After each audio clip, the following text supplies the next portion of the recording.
Hey everyone, welcome to another video here on Keep Running with BK. And it has been a while since I've talked about MAF, or the 80-20 training approach, the two most popular topics and most watched videos on my channel. And it is one of my goals to at least once a quarter to post a video visiting those topics and sharing with you some running insights. So in today's video, I'm going to be giving you a brief overview of both approaches, contrasting the two, and then sharing why one might be a better fit for you than the other, and at what point in time in your training. So stay tuned, we'll be right back right after this.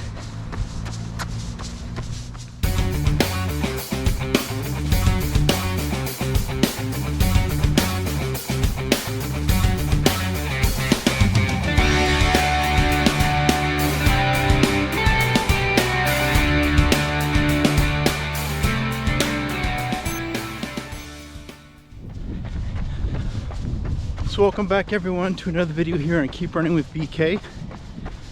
And as I mentioned in the intro, the Mafitone or MAF training method and the 80-20 training method are very popular topics for runners, and they represent the most views and the most watch time on my channel when I talk about those videos, or when I talk about those topics.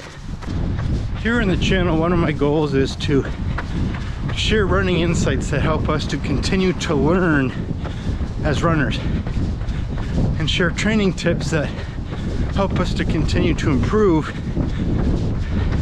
as well as motivational ideas like the virtual events that I'll talk about later. But all of this is intended to really help all of us stay motivated and to keep running. And if the interest level that I've seen around MAF and 80-20 is any indication, these are topics of interest to many people. And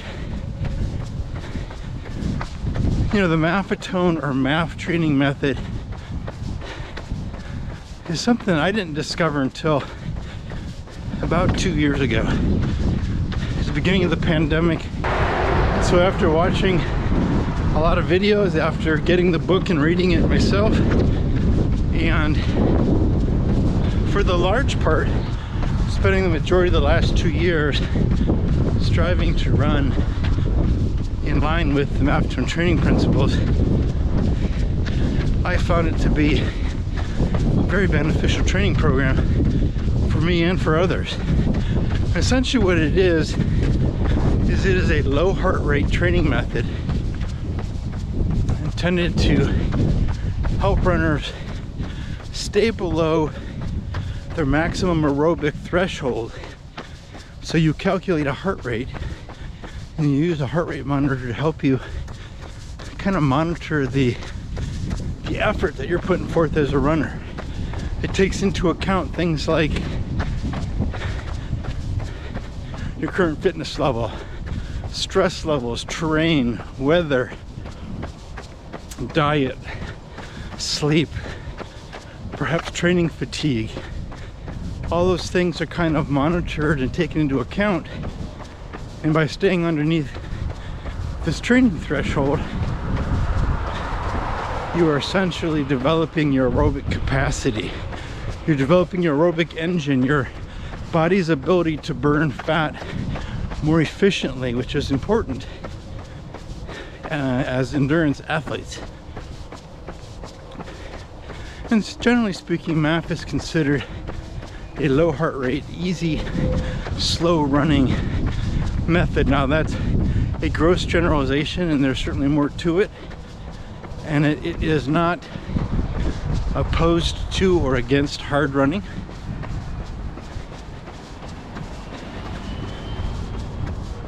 However, most people associate the method with easy, slow running. The 80-20 rule, or the 80-20 running approach, is something I discovered about a year ago this time, and I've dabbled in it a little bit. I got the book, I've been reading it. And it essentially is a training approach where, similar to MAF, it emphasizes the importance of running easy the majority of your time for the majority of your training volume.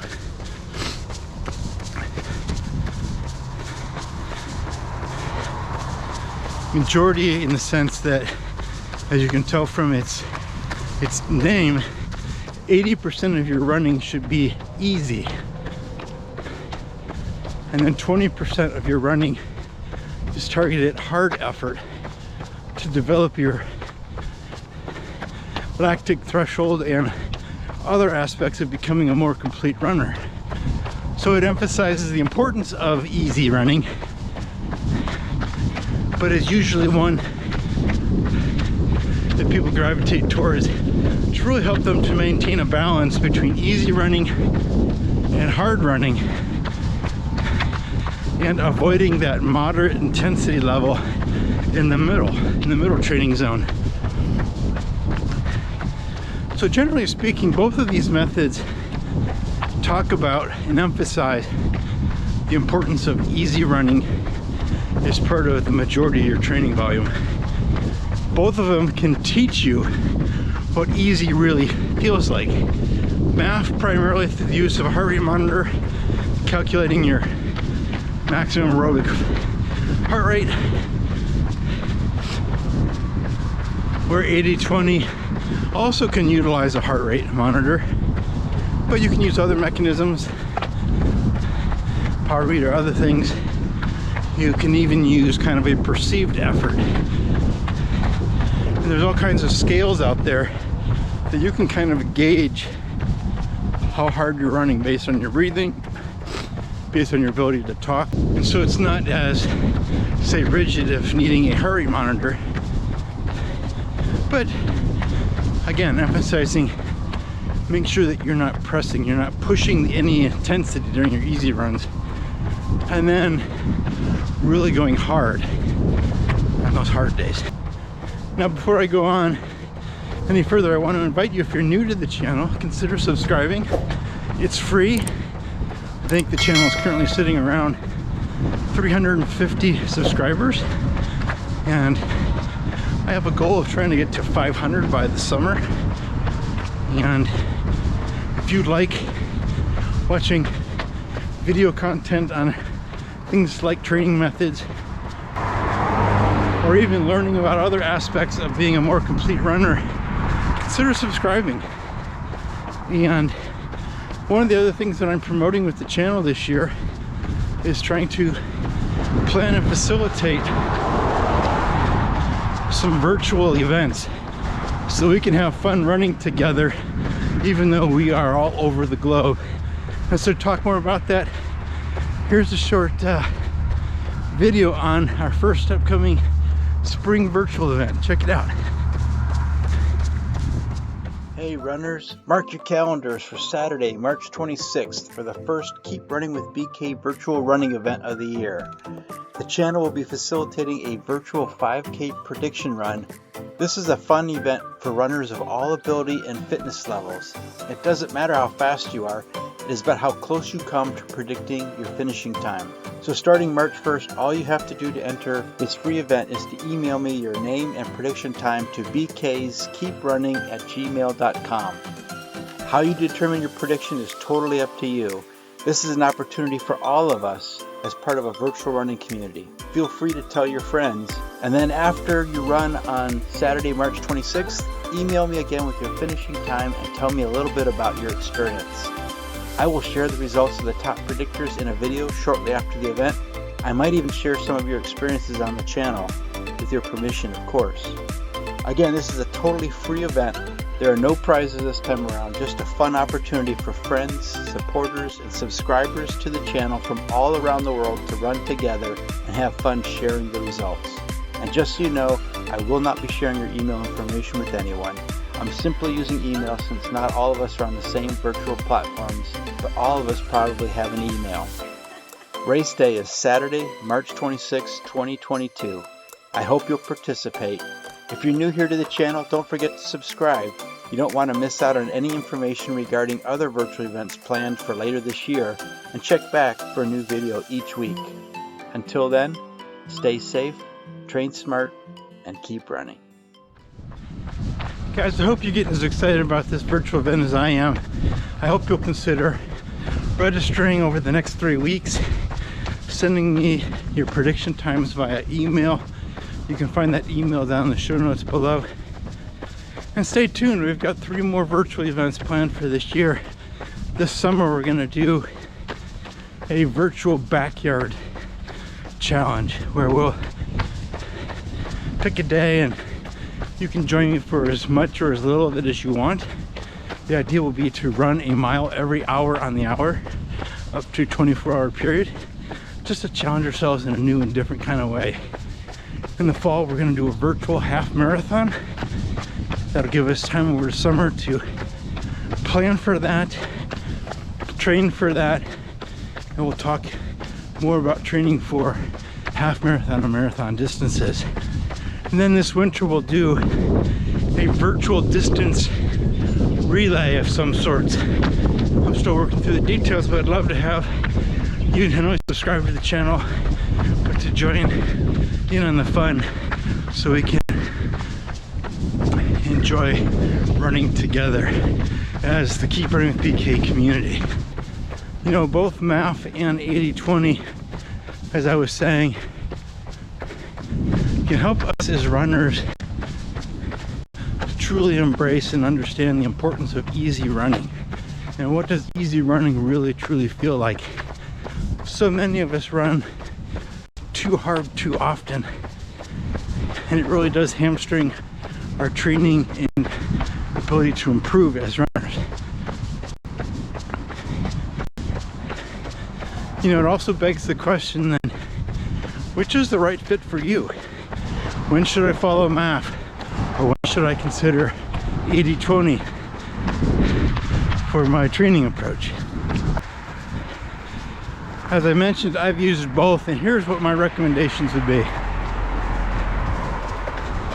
If you're just starting out in running, you've been away from running for a long time and thinking about starting back up, or as you've looked into and investigated how to improve as a runner, and you've been watching my video and others, and you're thinking, you know, I'm one of those guilty parties that runs too hard too often.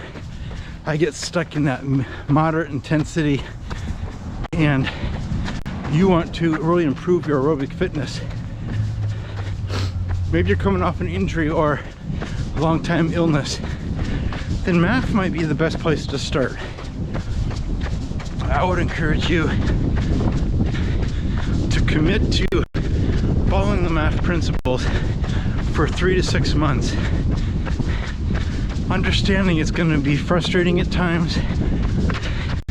It may be very uncomfortable at times because you may feel like you're hardly running at all. You may even be walking more than you've ever walked before.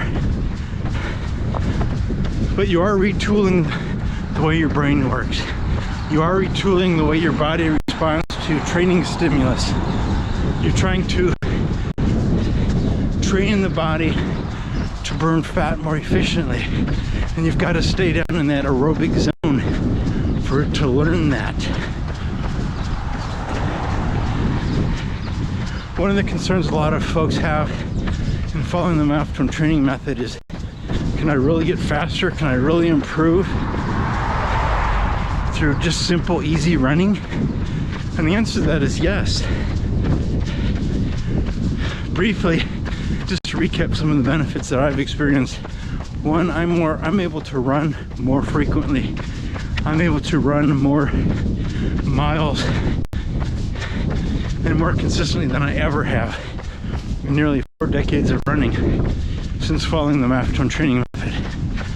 When you truly embrace easy running, and you know what that feels like, you're allowing your body to recover more quickly, more completely, and it really does prepare you to be able to handle the stress of more higher intensity training that you experience when training for a specific race or following the 80-20 method.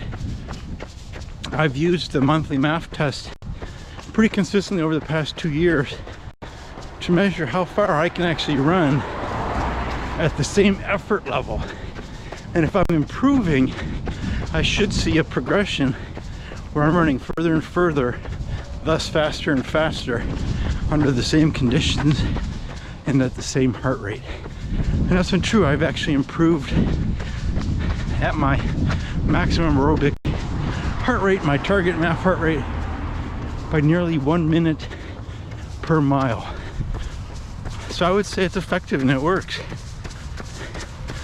So then who should use the 80-20 approach? Well, I think one of the misconceptions about the MAF training approach is that it discourages speed work.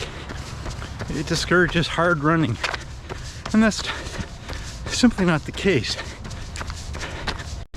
In fact, in reading the book, Both MAF says if you stop seeing progress running at the MAF training method and you hit a plateau for an extended period of time, introducing an 80-20 training block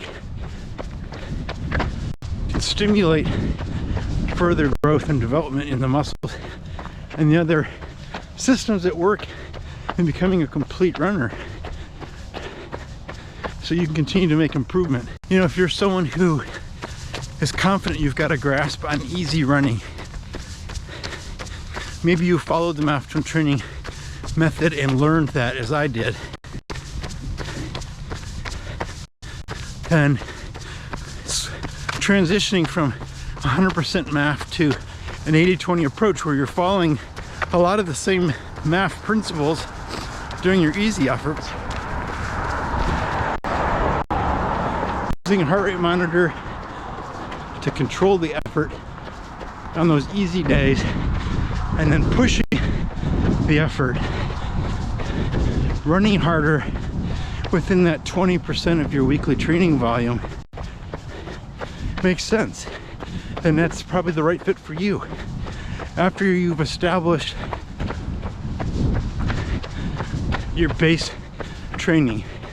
I did a video a few weeks ago, I'll put a link to it up in the upper corner, on periodization. The idea of sitting down and planning out your training year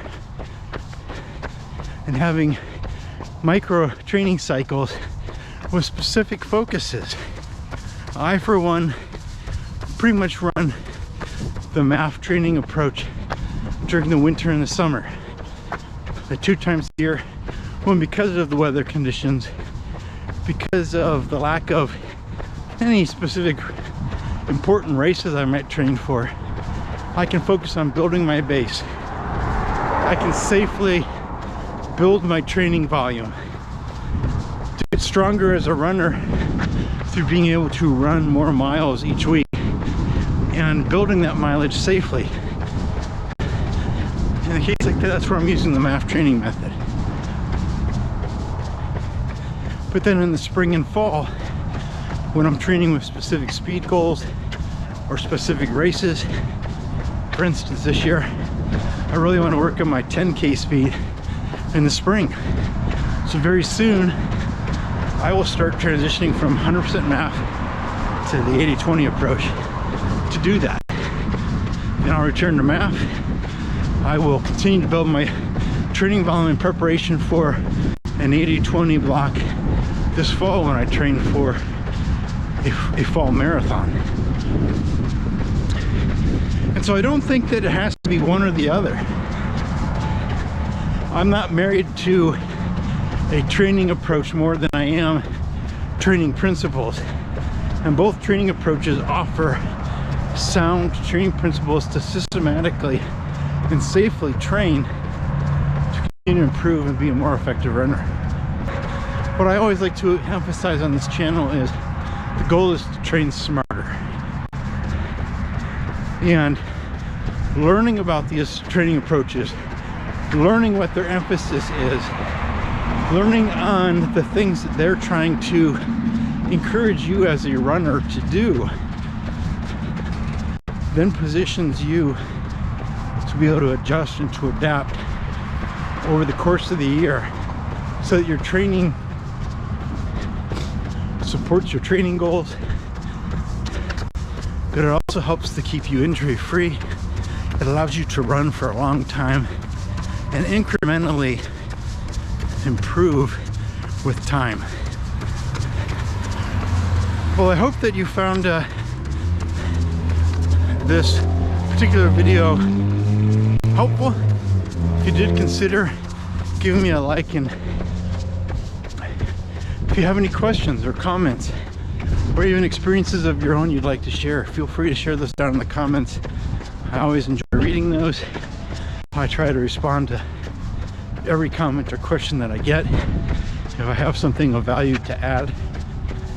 And again, I hope that you will consider signing up for the virtual 5K prediction run coming up next month. And I look forward to seeing you back here on the channel. So until next time, stay safe, train smart, and keep running.